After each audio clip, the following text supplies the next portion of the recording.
Bonjour mes amis, les bacheliers.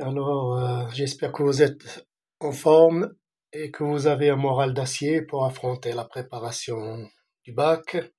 Allez-y doucement, mais sûrement. Pas de panique.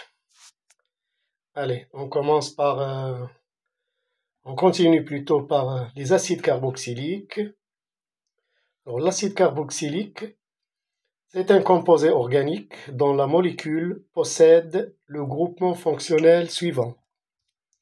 Alors vous avez le groupement suivant COH, double liaison O, ou on l'écrit tout simplement COOH, et qu'on appelle un groupe carboxyle, d'où le nom d'acide carboxylique. Dans la formule brute de ces acides s'écrit comme suit. Alors RCOOH, où R c'est un groupe alkyle.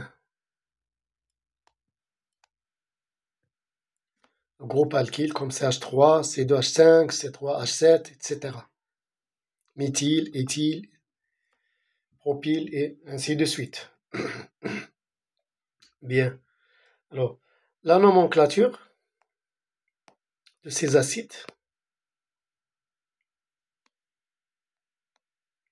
Alors là, c'est petit b. Petit a, là, c'était définition des acides. Et là, c'est la nomenclature.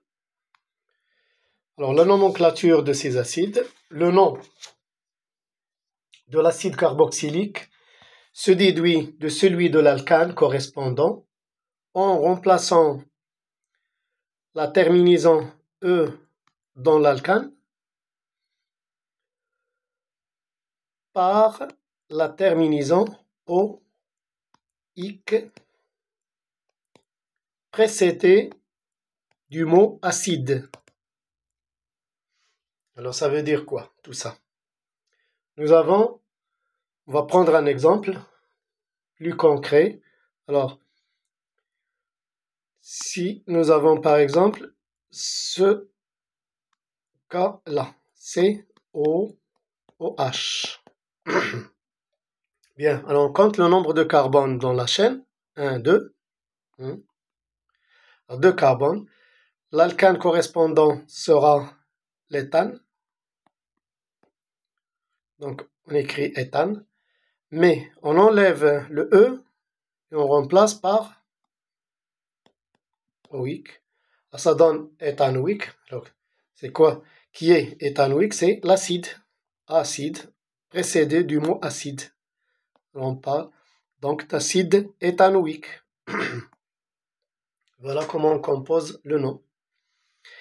Si par exemple nous avons ce cas de figure, là c'est H, c'est O, OH. Donc voilà, un seul carbone dans la chaîne, donc c'est un méthane. Voilà, j'enlève le E, je le remplace par la terminaison OIC et je précède par le mot acide, acide méthanoïque.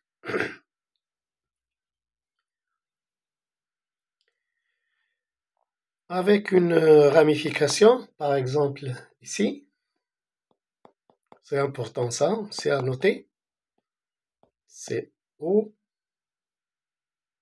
Alors je vais mettre un autre cas, non, oui, c'est O, alors 4, toujours, il faut veiller à ce que le carbone ait toujours 4 liaisons.